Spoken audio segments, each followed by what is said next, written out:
Eh bien, chers amis, pour cette nouvelle conférence, nous allons évoquer les grands récits de la mythologie grecque. Alors, c'est un sujet qui peut être considéré comme bateau, dire la mythologie grecque, tout le monde connaît. Hein. C'est Oedipe, c'est Ulysse, c'est Zeus et tous les dieux de l'Olympe. Eh bien, on connaît tout ça par cœur. Ce qui est vrai parce qu'il y a encore un peu de mythologie grecque qui s'enseigne à l'école. Quand on fait la Grèce ancienne, encore un petit peu de ces sujets. Alors, pourquoi traiter de la mythologie grecque? Parce que jusqu'à présent, dans les conférences, on ne l'a pas encore fait. On a cité quelques mythes à droite, à gauche dans des conférences. Hein, et puis parce que c'est la plus connue du monde.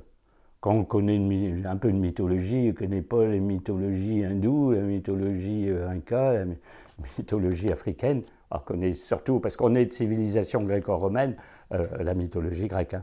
Il y a des tas de formules qu'on emploie tous les jours qui sont de la mythologie grecque. Hein. Le talon d'Achille, la boîte de Pandore, une Odyssée pour l'Odyssée, une femme magnifique, c'est une Vénus.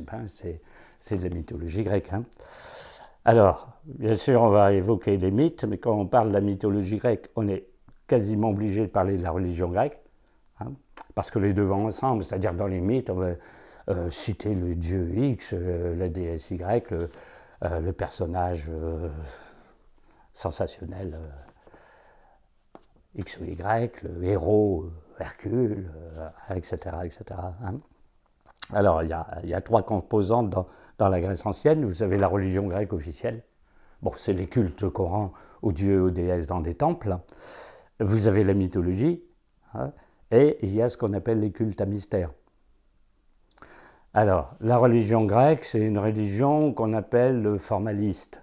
Hein, c'est-à-dire que, il y a un temple, il y a un dieu principal pour chaque ville, avec des dieux